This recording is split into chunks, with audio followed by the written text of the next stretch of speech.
আসসালামু আলাইকুম। ওয়ালাইকুম আসসালাম। আপনার নাম কি? আমার নাম মোহাম্মদ সাইদুর রহমান। আছেন? আমি ইয়েতে যাচ্ছি, দুবাইতে যাচ্ছি।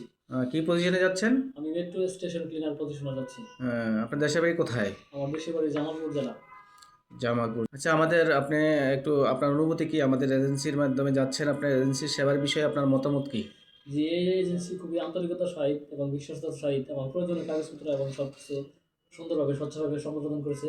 আমি এজেন্সির প্রতি চিরকৃতজ্ঞ থাকব। কেন আপনি এই এজেন্সি বেছে নিয়েছেন? কারণ এই এজেন্সি সৎ, বিশ্বস্ত এবং প্রতিটি কাজ তারা স্বচ্ছভাবে সম্পাদন করে এবং প্রতিটি বিষয় সম্পর্কে তারা আমাকে অবহিত করেছে। আপনি কি দুবাই নিয়মকানুন সম্পর্কে জানেন? জি, অবশ্যই।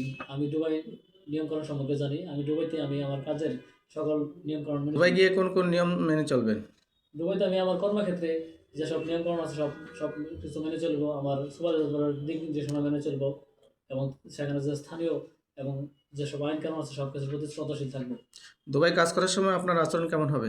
দুবাইয়ে কাজ করার সময় আচরণ ভদ্র, নম্র এবং পেশাদারিত্বশীল আচরণ হবে। আমার কাজে সবসময় সেনসিটিভ এবং দায়িত্বশীলতার কাজ করব। কোনো সমস্যা হলে আপনি কি করবেন?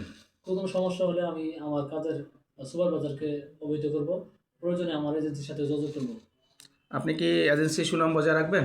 জি, অবশ্যই আমি আমার এজেন্সির সুনাম বজায় রাখবো, সততা এবং নিষ্ঠার সাথে কাজ করব, পাশাপাশি দেশের সুনাম বয়ে আনবো।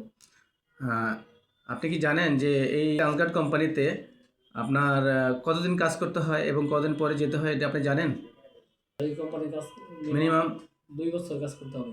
2 বছর, অথবা আপনি মিনিমাম 6 মাস কাজ করতে হবে। 6 মাস পরে আপনি যে কোনো কোম্পানিতে বা যে কোনো কাজে আপনি রিজাইন অব্যাহতিপত্র জমা দিয়ে আপনি চলে যেতে পারবেন। কিন্তু যদি আপনি 6 মাস আগে আপনি যদি কোথাও মুভ করেন, সেক্ষেত্রে আপনাকে 3000 দেরহাম জরিমানা করতে হবে। সেটা আপনি জানেন? জি স্যার। সেটা মেনে আপনাকে কাজ করতে হবে। ওকে। জি স্যার। আচ্ছা, ফ্লাইট কয় তারিখে? 16 তারিখ স্যার। 16 তারিখ কয়টায়? 16 তারিখ সকাল 7টা 50। 50। আচ্ছা, আপনার পাসপোর্ট এবং টিকিট এবং ভিসা কপি বুঝিয়ে নেন। জি স্যার, আমি আমার পাসপোর্ট, ভিসা কপি সব কিছু স্যার বুঝিয়ে পেয়েছি। আলহামদুলিল্লাহ। ঠিক আছে, ধন্যবাদ আপনাকে। জি স্যার, আপনাকে অসংখ্য ধন্যবাদ। ওকে।